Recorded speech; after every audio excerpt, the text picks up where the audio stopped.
And Then There Were None by Agatha Christie.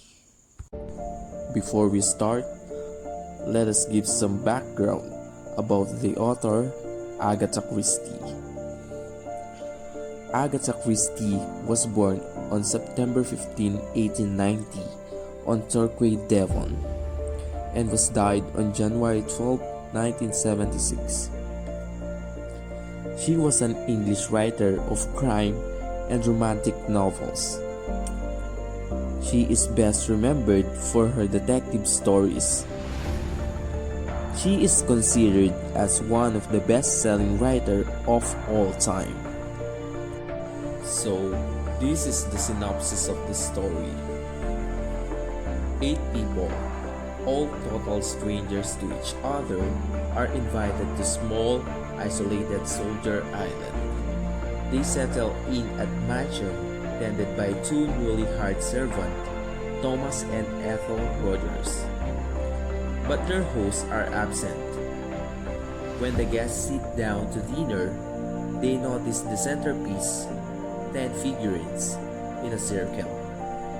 Afterwards, Thomas puts on a gramophone record, from which a voice accuses them all of murder. And now, let's proceed to the characters. First is Vera Clayton. Vera Clayton is one of the most intelligent and capable characters in the novel. She wants to escape a past in which a small boy died in her care. Next is Philip Lombard. Philip Lombard has a chivalrous attitude towards women, particularly Vera, whom he has a number of private conversations. He is a mysterious, confident, and resourceful man. Lombard is far bolder and cunning than most of the characters. Third is Judge Lawrence Wargrave. He is a recent retired judge. He is highly intelligent old man with commanding personality. As a character begin to realize that a murder is haunting them. He experienced an air of authority, make him a natural leader of the group. He laid out evidence, organized searches, and ensured that weapons are locked away safe. His guilt is revealed at the end of the novel, in a confession at the end of the novel, that illuminates that characteristics that drive him to commit the serious murder. The fourth one is Emily Brent. She is an old, ruthlessly religious woman who reads her Bible every day. The recording accuses Emily Brent of killing Beatrice Taylor. Number 5 is William Henry Bloor. He is a former police inspector. He is a well-built man whose experience often inspires others to look to him for advice. On the island, he acts boldly and frequently takes initiative, but he also makes frequent blunders. Next is Anthony Marston. Anthony Marston is a rich, athletic, handsome youth. Tony Marston likes to drive recklessly and seems to lack a conscience. Next is Dr. Edward George Armstrong. He is a gullible, slightly timid doctor. He often draws the suspicion of the other guests because of his medical knowledge. He is a recovering alcoholic who once accidentally killed a patient by operating on her while drunk. Armstrong, while professionally successful, has a weak personality, making him the perfect tool for the murder. Number 8 is General John Gordon MacArthur. He is the oldest guest. MacArthur is accused of sending a lieutenant to his death during World War I because Richmond was his wife's lover. Number 9 is Ethel Rogers, Rogers' wife. Ethel is a frail woman, and the death of Tony Marston makes her faint. Wargrave believes her husband dominates her and that he masterminded their crime. And lastly, Thomas Royer, the dignified butler.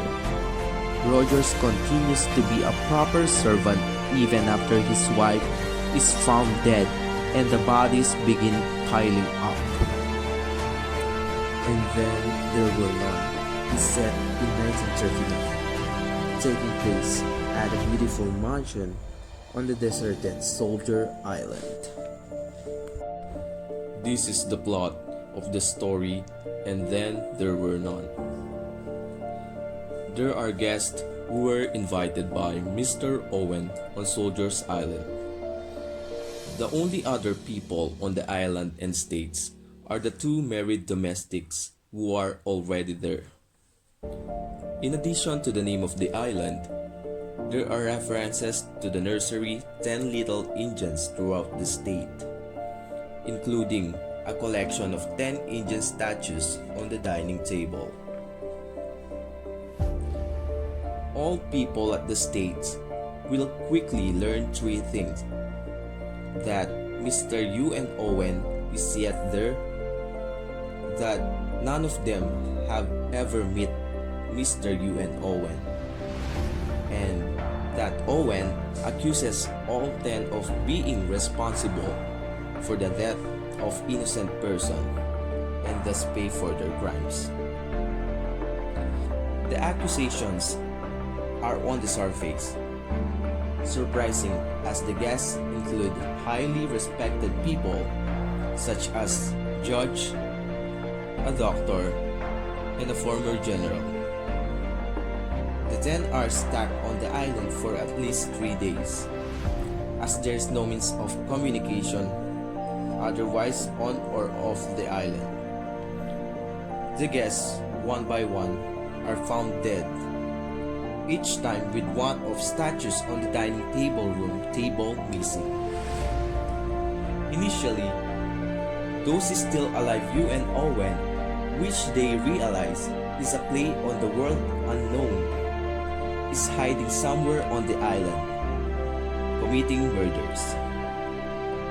But what may be more frightening for them is the possibility that Owen may be one of the 10 of them, and thus has front row seat to their everyone move. The final chapter of the novel is a confession of the killer. The killer explains his motivations and means for killing the guests. He tells them that he had always had a keen sense of justice and that he had wanted his act of murder to be a grand piece of art.